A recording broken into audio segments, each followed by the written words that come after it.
आजचे पाहुणे या कार्यक्रमामध्ये रसिक श्रोते हो, आपणा सर्वांचं स्वागत आणि अपर्णा कल्लोळचा नमस्कार.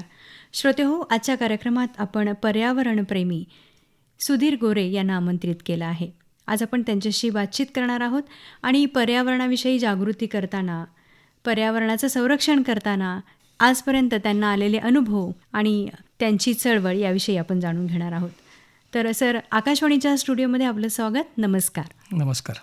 सर्वप्रथम आपण वनसंवर्धन दिनाच्या दुसऱ्याच दिवशी मला इथे बोलवलं, त्याबद्दल मी तुमचा आभारी आहे. आपण पर्यावरणाविषयी काम करत असतो, त्याच्याबद्दल आपण गप्पा मारतोय. औचित्य साधूनच आम्ही तुम्हाला आमंत्रित केलेलं आहे. सर, तुम्ही पर्यावरणप्रेमी आहात. तुम्ही पर्यावरणाविषयी जागृती करता किंवा प्रदूषणाविषयी जागृती करता, कचरा व्यवस्थापन या सगळ्या गोष्टींविषयी जागृती करता. तर हा सगळा प्रवास नेमका सुरू कधी झाला? आणि मला सगळ्यात सुरुवातीला जाणून घ्यायला आवडेल की तुमचं बालपण कसं होतं आणि बालवयातच याविषयी तुम्हाला अशी ओढ वगैरे काही वाटत होती का?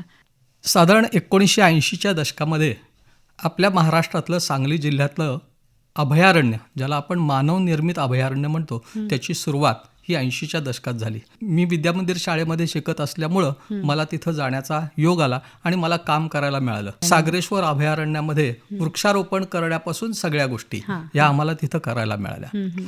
आणि आपण म्हणतो ना, बाळकडू मिळाल्यानंतर ते जास्त लक्षात राहतं. तर त्याच्याप्रमाणे असं झालं की आमच्या शाळेनं फक्त झाडं लावणे एवढाच उपक्रम केला नाही, तर आमची शाळा खरंच म्हणजे मनापासून पर्यावरणाला वाहून घेतलेली शाळा असावी त्यावेळेपासून हे नंतर कळू लागलं. कारण आमच्याकडनं त्यांनी झाडं तर लावून घेतलीच, त्याच्यानंतर दर शनिवार रविवारी आमच्या शाळेतली निवडक मुलं, शक्यतो ते 7वी 8वीचे घेऊन जायचे, किंवा कारण 10वीचा अभ्यास जास्त असतो म्हणून 7वी 8वीचे विद्यार्थी घेऊन जायचे. त्यामुळे मला त्याच्यामध्ये सहभाग घेता आला आणि आम्ही तिथे जाऊन झाडं जोपासणं म्हणजे काय हे पण त्यावेळेला शिकलो. आणि मग आमच्या लक्षात आलं की झाडं लावणाऱ्यांनीच ती जगवायची असतात. लावणारे वेगळे आणि जगवणारे वेगळे असं केलं तर कदाचित उपक्रम किंवा लावलेल्या झाडांची नासधूस होण्याची शक्यता असते. म्हणून मला वाटतं की माझ्या बालपणात माझ्या शाळेने केलेले जे संस्कार आहेत ते मला अधिक फायद्याचे ठरले. त्यामुळे मी पर्यावरणाकडे वळलो. खूप छान, खूप छान. म्हणजे लहानपणापासूनच जर आपल्या मनामध्ये निसर्गाविषयी ओढ, त्याच्याविषयी जागृती निर्माण झाली तर नक्कीच आयुष्यभर ही गोष्ट आपल्या लक्षात राहते आणि आपण त्या निसर्गावरती प्रेमच करू लागतो. लहानपणीच तुम्हाला झाडांची ओळख झाली असं म्हणायला हरकत नाही. बरोबर. पण ह्यात पुन्हा कसं असतं की एक शाळेचा विषय झाला. आम्ही पूर्वी आठवले हुंडेकरी म्हणून एक वाडा आहे, वाडा पद्धतीमध्ये आम्ही राहायला होतो. तर तिथं काय असायचं, 3 म्हशी होत्या, बैल होते, गोठा होता चांगला. आणि आजकाल काही लोक जाता येतात नाक मुरडतात ती जागा, म्हणजे त्याला पूर्वी म्हणायचे उकिरडा. अच्छा. साधारण 15 फूट बाय 15 फूट आणि 15 फूट खोलीची अशी ती एक जागा असायची. ह्या गोष्टी आम्ही लहानपणापासून बघत आलो. त्यामुळे कचरा ही समस्या आहे हे आम्हाला आज सुद्धा पटत नाही. कचरा ही जे जगात अस्तित्वात नसलेली गोष्ट आपण आणली की काय असं आम्हाला वाटू लागतं. कारण काय होतं की घरामध्ये तयार झालेला कोणतीही गोष्ट जी घरामध्ये तयार झाली, आपल्याला वाटतं की ह्यातली आपल्याला नको ती कचरा आहे. पण आपल्याला नको असलेल्या अनेक गोष्टी अशा आहेत की ज्या दुसऱ्याला हव्या असतात. उदाहरणार्थ आपण पालेभाजी घेतो, पानं घेतो आणि बाकीचं सगळं टाकून देतो.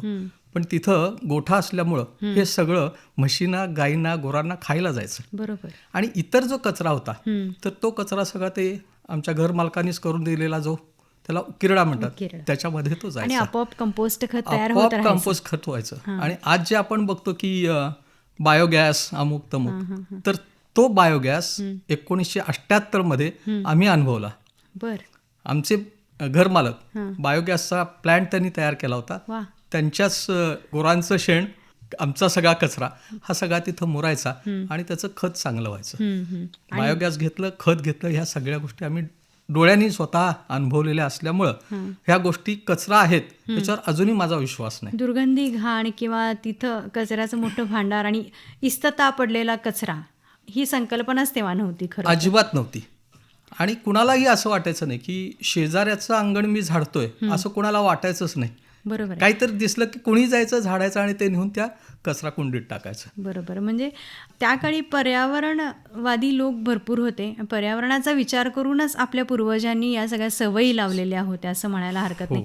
पण जसजसं शहरीकरण होत गेलं आणि प्लास्टिकच्या वस्तू खूप यायला लागल्या, गोठे बंद झाले घरातले, त्यामुळं कचरा खूप वाढत गेला. आणि आता आपण पाहतो की रस्त्याला कचरा टाकलेला असतो आणि त्याची दुर्गंधी आणि त्यातून निर्माण होणारे अनेक रोग पण त्यामुळं प्रकार तिकडे घडत असतात आणि तिथून रोगराई पसरायला लागते. अनेक पाण्याच्या ठिकाणी किंवा जिथं पाणी साचलेलं आहे किंवा नदीच्या ठिकाणी जाऊन लोक कचरा फेकायला लागलेले आहेत आणि त्यांना याचं काहीच वाटेना झालंय आजकाल. तर खरंच ही जागृती करण्याची वेळ आहे असं तुम्हाला वाटतं का? हो, ही जागृती करण्याची वेळ म्हणण्यापेक्षा ज्या गोष्टी आपण पूर्वी करत होतो त्याची आठवण करून देण्याची गरज आहे असं मला वाटतं. जागृती हा विषय थोडासा वेगळा का वाटतो की माहीत नसलेली गोष्ट जर करावी लागत असेल तर कदाचित आपल्याला जागृती करून द्यायला लागेल. ह्या गोष्टीत कसं आहे की ज्या गोष्टी आपण पूर्वी करतच होतो आणि आता विसरलोय, बरोबर, तर त्या गोष्टीची त्यांना आठवण करून द्यायला लागणार आहे का, हा एक विषय आपल्याला बघायला लागेल. आणि त्याच्यासाठी आपल्याला विकृतीकडून संस्कृतीकडे जायला लागेल. यूज अँड थ्रो ही संस्कृती असं काही लोक म्हणायची, पण यूज अँड थ्रो ही विकृती आहे. मग संस्कृती कुठली आहे तर वापर वापर वापर आणि पुनर्वापर. ह्या गोष्टीचा जर आपण म्हणजे 3दा वापरायची नंतर त्याचा पुनर्वापर करायचा, ह्या गोष्टीचा जर आपण विचार करायला लागलो तर कदाचित आपल्याला रस्त्याने किंवा कुठेही इतस्तः पडलेली ज्या गोष्टी दिसत आहेत की ज्याला लोक कचरा म्हणतात त्या कदाचित दिसणार नाहीत. त्यातल्या त्यात प्लास्टिक हा जो विषय आहे त्याच्यावर मात्र गांभीर्यानं सगळ्यांनी लक्ष देण्याची गरज आहे. 2023 साली महाराष्ट्र राज्यानं महाराष्ट्र रत्न पुरस्कार म्हणून शून्य कचरा व्यवस्थापनात माझी निवड केली होती. त्यावेळेला मी विषय हाच घेतला होता. आता जो कचऱ्याचा विषय आहे म्हणजे काय तर शून्य कचरा व्यवस्थापन म्हणजे काय, माझ्या घरामध्ये शून्य कचरा नाही तर माझ्या घरामध्ये कचराच निर्माण होऊ नये हा विषय घेऊन आम्ही आमचं सगळं कुटुंब त्याच्यामध्ये काम करत होतं. ही खरं तर खूप वेगळीच संकल्पना आहे, फार वेगळी संकल्पना आहे आणि प्रत्येकाने घरामध्ये राबवण्याची गरज असलेली संकल्पना आहे. तर त्याच्यामध्ये आम्ही काय म्हणतो की तुमच्या घरी असलेली वस्तू कुठं वापरता येते का बघा पहिल्यांदा. मग त्यातलं आता मगाशी आपण म्हटलं तसं भाज्यांची देठ असतील, भाज्यांची मुळं, भाज्यांची देठ किंवा चिरलेल्या भाज्यांचे मागचे भाग, काढलेली सालं, ह्या सगळ्या गोष्टी ह्या तुम्ही पुनर्वापर करता येतात का बघा. आणि हा पुनर्वापर करण्याच्या 2 जागा आहेत. त्यातली सगळ्यात पहिली जागा जी आहे ती भाजी आणल्यानंतर ती देठापर्यंत मुळापर्यंतची देठ ही तुम्ही भाजी करताना त्याच्यामध्ये घेतली तर एकदा करून बघा, खाऊन बघा, ती भाजी छान लागते. आणि ते जर आवडत नसेल तर मग उरलेला जो भाग आहे त्याचं खत करायचा प्रयत्न करा. हे सगळं जर करायला येत नसेल तर आपण त्याला विलगीकरण म्हणतो किंवा सॅग्रिगेशन म्हणतो. तर त्याचा तरी निदान विचार आपण करायला सुरुवात केला पाहिजे.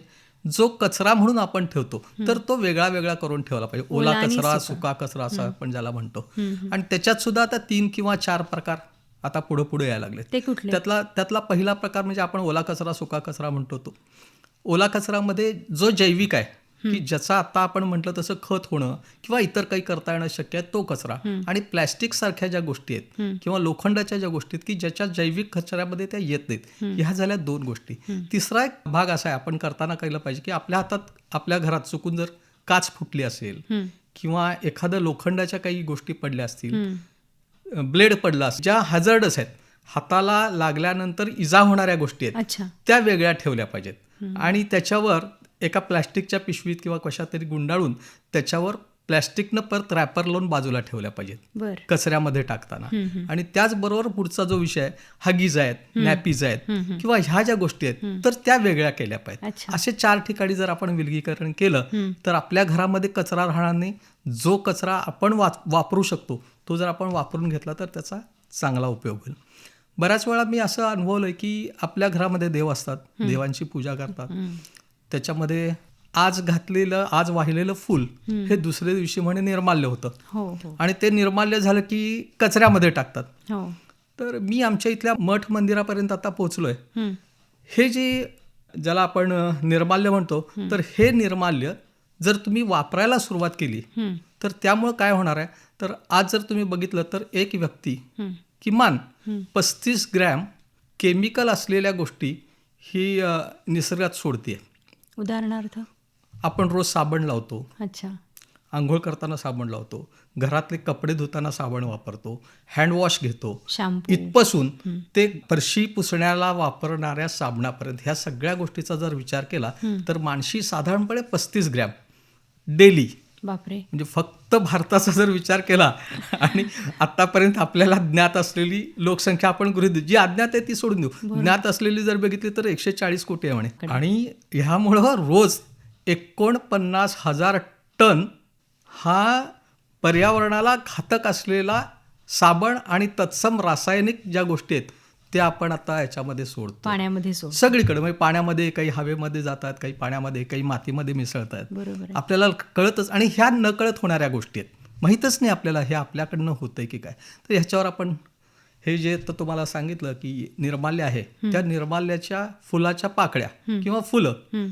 ती आपल्याकडे जेवढी मिळतील, समजा आज मी फुलं वाहिली, त्या फुलांचे दुसऱ्या दिवशी जे निर्माल्य झाले आणि ते समजा 10 ग्रॅम किंवा आपण आता गृहीत धरू की 10 ग्रॅम झाला असेल, साधारण. तर त्याच्या 1/3 म्हणजे 3 ग्रॅम गुळ आणि 10 ग्रॅमच्या 10 पट म्हणजे 100 मिली पाणी, हे जर तुम्ही बाटलीत घालून ठेवलं तर त्याच्यापासून चांगल्या प्रकारचं एन्झाईम तयार होतं. बर. आणि ते एन्झाईम तुम्ही फरशी पुसायला वापरू शकता, अरे वा. हात धुवायला वापरू शकता. अरे वा वा. हा त्याच्यातनं तुम्हाला घेता इथं येण्यासाठी. मला सांगायला आवडेल मुद्दामून की आता परवा जी पंढरीची वारी झाली किंवा आषाढी एकादशी झाली, तर आषाढी एकादशीच्या निमित्तानं अनेक वारकरी पंढरपूरला जातात. त्याच्या आधीपासून खूप लोक जातात आणि विठ्ठलाला जी फुलं वाहिली जातात, तुळस वाहिली जाते, तुळशीचे हार वाहिले जातात. तर एका संस्थेनं हे सगळं गोळा करून त्याच्यापासून उदबत्ती बनवली. हे कचऱ्यात टाकलं गेलं असं नाही, तर एवढा पण विठ्ठल विठ्ठल करतो आणि नंतर ते निर्माल्य जाऊन उकिरड्यावर किंवा कचऱ्यामध्ये जाऊन पडतं. त्याच्यापेक्षा त्याचा पुनर्वापर किती छान पद्धतीनं. आणि पंढरपूरच्या उदबत्त्या खूप प्रसिद्ध आहेत. नैसर्गिक रंगही मिळतो आणि नैसर्गिक सुगंधही मिळतो आणि काही आर्टिफिशियल त्याच्यात घालण्याची गरजच नाही. आणि असे छानपैकी नैसर्गिक उदबत्ती त्यांनी तयार करून विकली. तर खूप छान संकल्पना त्यांनी राबवली. आपण जर विचार केला तर आपण नक्कीच असं व्यवस्थापन करू शकतो प्रत्येक गोष्टीचं, पण केलं पाहिजे स्वतःपासून, हे मात्र नक्की.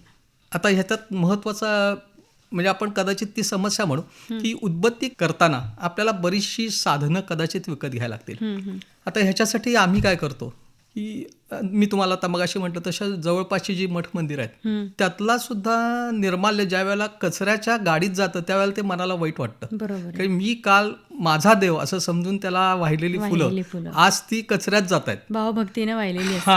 तर ते थोडंसं मनाला चांगलं वाटत नाही. मग आम्ही काय करतो, ती फुलं घेतो.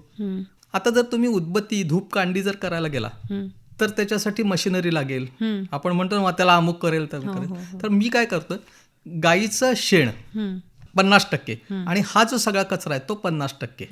आता हे जर सगळं समजा आपल्याकडे 1 किलो झालं तर त्याच्यामध्ये 15 ग्रॅम कापूर, भीमसेनी, आम्ही शक्यतो भीमसेनी कापूर वापरतो, 15 ग्रॅम तूप, हे सगळं त्याच्यामध्ये मिक्स करून घेतो आणि शेणी जशा थापतात तशा शेणी थापून घेतो. वड्या पाडला की झालं धूप, उत्तम धूप होतो. आणि फक्त त्याच्यात ऍडिशनल आता मी करतोय म्हणजे आपल्याकडे जो तांदूळ आपण खायसाठी वापरतो त्याचे साधारण 5 दाणे न तोडलेले जसेच्या तसे, हे त्या अखंड तांदूळ हा त्या एकेका ह्याच्यावर 5-5 त्या थापीवर ठेवून टाकतो. आता ह्या मागचा उद्देश आहे तो पूर्वी आपल्याकडं होम हवन व्हायचं, बरोबर आहे. तर असं सांगितलं जातं किंवा अशा गोष्टी जर आपण लॅब टेस्ट केलं तर आपल्या लक्षात येईल की तूप, दूध, गाईचं शेण आणि तांदूळ ह्याचा जर धूप झाला तर तो वातावरण शुद्ध करतो. नक्की असं सांगितलं जातं. आणि त्याच्यासाठी होम हवन केलं जायचं. हवा शुद्ध होण्यासाठीच ती हवन सामग्री त्या अग्नीला अर्पण केली जात होती आणि त्यानं हवेचं शुद्धीकरण, वातावरणाचं शुद्धीकरण, प्रदूषण कमी होत होतं. आता असं वाटतं की पुन्हा मागे जायची आपल्याला गरज आहे की काय, कारण आपण खूपच आता शहरीकरण, नवीन तंत्रज्ञान आणि प्रगतीच्या मागे लागलो आहोत आणि या गोष्टी कुठेतरी विसरत चाललेल्या आहेत आणि कुठेतरी निसर्गाला धोका पोहोचतोय नकळत आपल्याकडून खूप मोठ्या प्रमाणात. आणि मानव जातच आता धोक्यात आलेली असं म्हणायला हरकत नाही. आता आपण बघतोयच बदलतं पर्यावरण आणि लहरी पर्यावरण, बरोबर, अतिशय वाढणारा उन्हाळा, एकाच दिवशी भरपूर पडणारा पाऊस, हे सगळं आपण अनुभवतच आहोत आणि त्याचे धोके आपल्याला कळायला लागलेले आहेत. तर कुठंतरी विचार व्हावा नाही का या गोष्टीवर. ह्या गोष्टीचा विचार गांभीर्यानं व्हायला पाहिजे.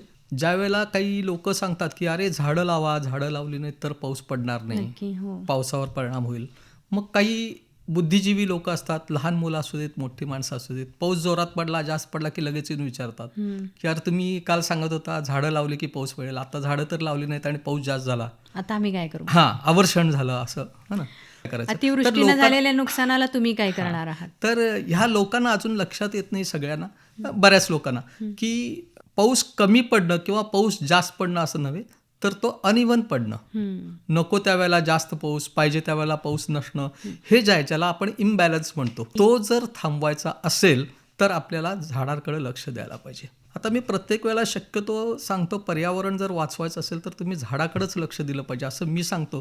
त्याची महत्त्वाची कारणं अशी आहेत की आपल्याला नेमकं लागणाऱ्या गोष्टी कुठल्या, तर 3 म्हणे जीवनाच्या ज्या 3 गरजा आहेत, त्यामुळे असं सांगितलं जातं म्हणे अन्न, वस्त्र आणि निवारा. ह्या म्हणे कमीत कमी गरजा आहेत. मग ह्या गरजा जर मला पाहिजे असेल तर नैसर्गिक साधन बघितलं तर झाड हे एकमेव साधन आहे की जे ह्या 3 गरजा माझ्या पुरवतं. आणि त्याच्याचबरोबर हवा जर मला शुद्ध ठेवायची असेल, मला वारा हवा असेल, मला माझ्या जमिनीची धूप थांबवायची असेल, म्हणजे जमीन असू दे, पाणी असू दे, हवा असू दे, ह्या गोष्टीसुद्धा शुद्ध करून माझं पर्यावरण जर मला सुरक्षित ठेवायचं असेल तर झाड हे एकमेव साधन आहे की जे नैसर्गिक साधन आहे की जे मला ह्या सगळ्या गोष्टी, अन्न, वस्त्र, निवाऱ्याबरोबरच पाणी, हवा, जमीन शुद्ध सुपीक मला करून देणार आहे. त्यामुळं जास्तीत जास्त झाडं आपण लावली पाहिजेत. त्यासाठी आम्ही लोकांकडे जातोय, लोकांना आवाहन करतोय, पेड, पाणी आणि प्लास्टिक ह्या 3 गोष्टींवर तुम्ही थोडंसं लक्ष द्या. त्यातला पेड म्हणजे झाडं, तर ती जास्तीत जास्त आपण लावावीत. पाण्याचा जर आपण विचार केला तर पाणी तर आपण निर्माण करू शकत नाही आहे. समुद्राचं पाणी वापरायला घेणं अजून तरी फिजिबल वाटत नाही आहे.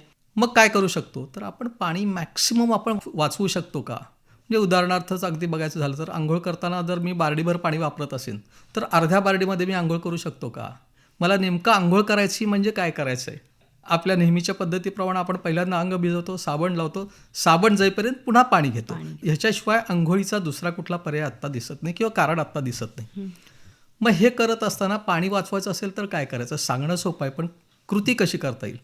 तर शक्य असेल तर आपण तांब्या जर घेत असेल तर तांब्याच्या ऐवजी गडू घेणं, मग घेत असेल तर मगच्या ऐवजी छोटा तांब्या घेणं.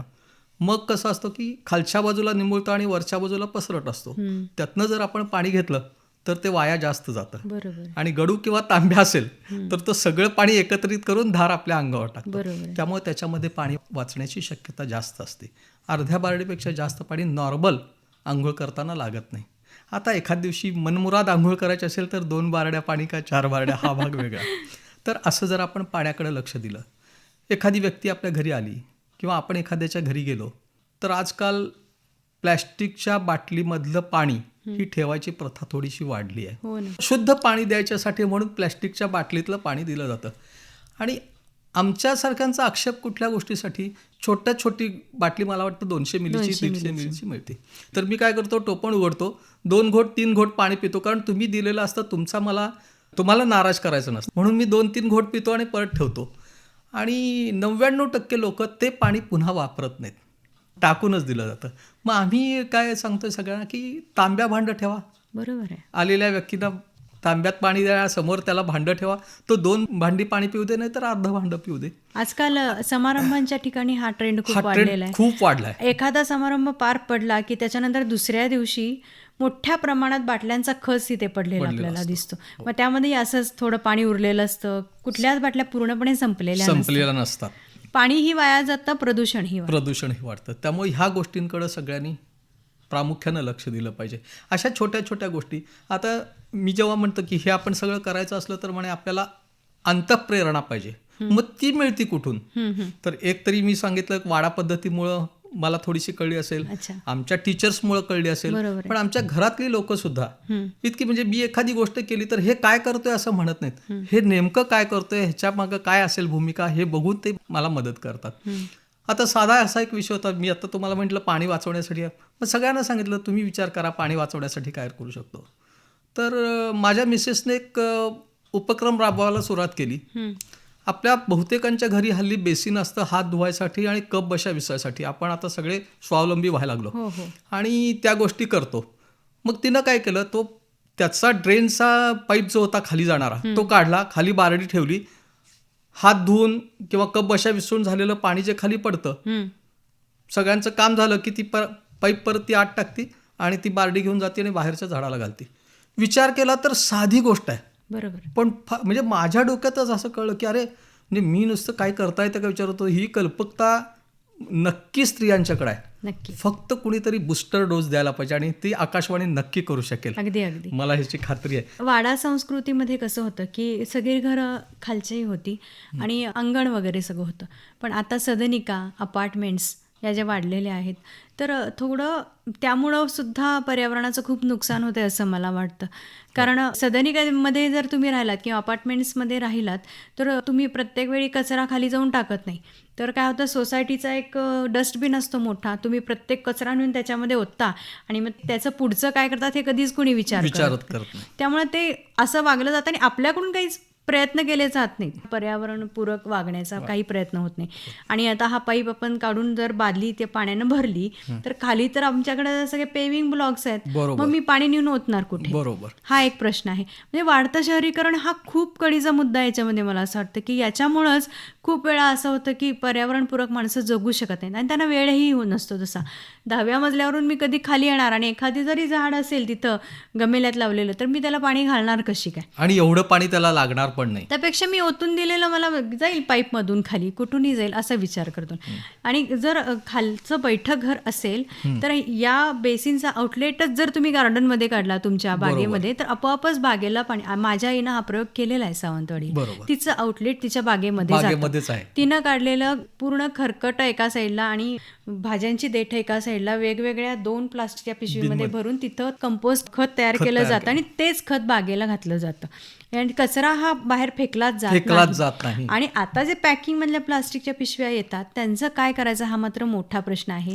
कोकणासारख्या चांगल्या निसर्गरम्य ठिकाणी जरी तुम्ही राहत असला तरी इस्ततः त्या प्लास्टिकच्या पिशव्या विखुरल्या जातात. तिथं कुठं कचरा व्यवस्थापन नसतं, कचऱ्याची गाडी येत नाही डोंगराळ भागामध्ये. तर अशा वेळी काय करायचं आणि याच्यावरती काय उपाय केला पाहिजे, तुम्हाला काय वाटतं? एक तर पहिल्यांदा तुम्ही आता म्हणाला तसं पाणी जास्त झालं म्हणजे आपण बकेटमध्ये घेतलेलं पाणी जास्त झालं तेवढी तरी झाडं नाहीत, हा एक विषय झाला. तर त्याच्यासाठी असं असतं की ज्या वेळेला आपण विचार करायला लागतो की नाही अरे आपणच पाणी जास्त केलं, त्यावेळेला आपल्या डोक्यात पुढचा विचार येतो. उदाहरणार्थ की बऱ्याच वेळेला फ्लश टँक मध्ये पाणी असतं आणि ते आपण फ्लश करतो. मग फ्लश टँकच्या ऐवजी जर हे पाणी मी वापरलं तर विचार आहे.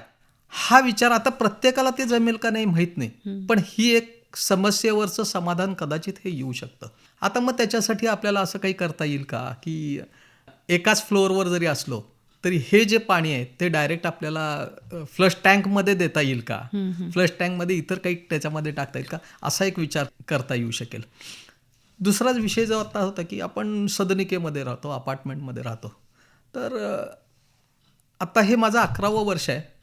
अपार्टमेंटमध्ये राहणाऱ्या बऱ्याच स्त्रिया ह्या आमच्याकडं फार बैठं नसलं तरी 3 मजल्याचं आमचं घर आहे, त्याच्यात 3ऱ्या मजल्याच्या गच्चीवर टेरेसवर माझ्याकडं 15 वर्ष झाली एक वडाचं झाड आहे. त्या वडाच्या झाडाची पूजा करायला स्त्रिया येतात. मग मी त्यांना काय करतो की एक छोटंसं वडाचं रोप हे आम्ही त्यांच्याकडे देतो. त्या जाताना माझ्याकडनं घेऊन जातात. 1 वर्ष आपल्या घरातल्या बाल्कनीमध्ये त्या वाढवतात आणि मला परत आणून देतात. मग हे जर त्या स्त्रियांनी करायला सुरू केलं आणि कंटिन्यू, आता हे 11 वर्ष तरी कंटिन्यू राहिले. अजून 11च्या पुढं मी गेलो नाही, म्हणजे 11च महिलांना देतोय. 11च्या पेक्षा 12वी महिला अजून मी दिली, कारण पुन्हा ती झाडं आणली. झाडं वाढल्यानंतर लावायला पण पाहिजे. आजकाल बरीचशी लोक वड लावायला नाकार देतात की त्याचं मुळ्या हे करतील अमुक. त्यामुळे ती जागा हुडकणं ह्या सगळ्या गोष्टी, पण ह्या त्याच्यामध्ये गोष्टी आपल्याला करता येण्यासारख्या आहेत सदनिकेमध्ये किंवा अपार्टमेंटमध्ये. दुसरं मी लोकांना सांगतो की एक तरी कोपरा प्रत्येक खोलीत तुमच्याकडे हरित असला पाहिजे. एक तरी कोपरा हरित असावा प्रत्येक खोलीत, अन्यथा जिणे व्यर्थ, असं मला वाटतं. मग ते जर करायचं असेल तर पुन्हा पुढचे प्रश्न येतात की खरंच आम्ही केलं आणि आमच्या घरी जर एवढं हे वाढलं तर पुढं त्याचं काय करायचं. तर त्याच्यासाठी मी थोडासा असा एक प्रयोग करून बघितला. आमच्या घरी, आमच्या आसपासच्या घरामध्ये ह्याची सुरुवात झाली. गो ग्रास म्हणजे काय तर मका आणायचा, 100 ग्रॅम मका रोज थोडा थोडा, रोज 100 ग्रॅम मका लावत जायचं आणि 21व्या दिवशी जेवढी रोपं आलीत झालेली तेवढी उपटायची आणि नेऊन गाईला घालायची. हे 21 दिवस रोज जर करत गेले तर मग आपण जे म्हणतो की गायीमुळं जे होणारे फायदे आहेत ते मला कदाचित व्हायला लागतील. मी गायी जवळ जाईन, गायीला मी खायला घालीन, कारण हे मी केलंय, माझं आहे, हा जो मनाला उभारी देणारा जो विषय आहे तो त्याच्यामध्ये होतो. त्यामुळे ह्या गोष्टी सुद्धा सदनिकेमध्ये राहणाऱ्यांना करता येईल. खूप अनोखा असा उपाय आहे. आणि इतक्या छोट्या छोट्या गोष्टी आहेत ना, फार छोट्या छोट्या कुंड्यांमध्ये मोठी वाढणारी झाडं, हा एक नवीन प्रकार पण हल्ली यायला लागला. मनी प्लॅन्ट बरीच लोक म्हणतात, तुळस बऱ्याच ठिकाणी चालू शकते. अशा छोट्या छोट्या गोष्टी प्रत्येक घरामध्ये जर 5 कुंड्या जर आपण ठेवल्या, आपण खातो किती, आपल्याला लागतंय किती, ते वाया किती जाणार आहे, ह्या सगळ्या गोष्टीचा विचार केला तर मला वाटतं की ह्या समस्येवर चांगलं समाधान आपल्याला येऊ शकेल. फक्त प्रॉब्लेम आपल्याला एकच आहे, आजकाल आपण बऱ्याच गोष्टी बाहेरून मागवतो, जेवायच्या, खायच्या, प्यायच्या. उदाहरणार्थ असेल ते पिझ्झा असेल किंवा अशा काही गोष्टी. तर त्यामुळं कचरा जो निर्माण होतोय त्याच्यावरचं सोल्युशन मात्र फारसं अजूनपर्यंत निघालं नाही, कारण त्याच्यामध्ये खाण्याच्या गोष्टीपेक्षा कचराच जास्त असतो, टाकून द्यायच्याच गोष्टी जास्त, तिथं मात्र आलं. पण बाकी ह्या सगळ्या गोष्टींवर हे तुम्हाला समाधान घेता येऊ शकेल. फक्त एकच आहे की पॉझिटिव्ह थिंकिंग हे ज्याला आपण म्हणतो, सकारात्मकता जर असेल तर काहीच प्रॉब्लेम येत नाही. नक्कीच. मग अशी बोलता बोलता आपला विषय निघाला होता की आषाढी वारी. 2024ची जी आषाढी वारी होती, तर ती आषाढी वारी करताना मला छंद झाडं लावणं आणि झाडं जगवणं. तर मागच्या वर्षीच्या आषाढी वारीच्या वेळेला मी इलेक्ट्रिक रिक्षा घेऊन 564 झाडं लावत लावत मी पंढरपूरपर्यंत गेलो. माझी रिक्षा, माझी मी चालवत होतो, माझं मी गेलो. तत्कालीन मागच्या वर्षीचे जे आयुक्त होते तर त्यांनी अगदी पाऊस असून सुद्धा येऊन मला शुभेच्छा वगैरे दिल्या आणि मी झाडं लावायला गेलो. तर घरातल्या लोकांचा सहभाग असतो म्हणजे काय, तर मी असं जाणार म्हणून घरी ठरलं, अनेकांशी चर्चा झाली, आमची जायचं ठरलं. तर माझा मुलगा मला म्हटला, बाबा तुम्ही जाणार आहे पर्यावरण वाचवायला, मग ते धूर सोडत कशाला जात आहे म्हटला. अरे म्हटलं नाही, मी इलेक्ट्रिकची घेतली आहे रिक्षा, नाही ती पण आपण सोलरवर चालणारीच करू म्हटला, प्रत्येक वेळेला हे कसं. मग ती सोलरवर चालणारी रिक्षा त्यानं तयार करून दिली, मग ती घेऊन मी गेलो. म्हणजे हे जर सगळ्यांनी आपापले योगदान द्यायला सुरुवात केली तर ह्या गोष्टी चांगल्या पद्धतीने होऊ शकतील. आगळीवेगळी वारी झाली म्हणायची. आगळीवेगळी वारी झाली.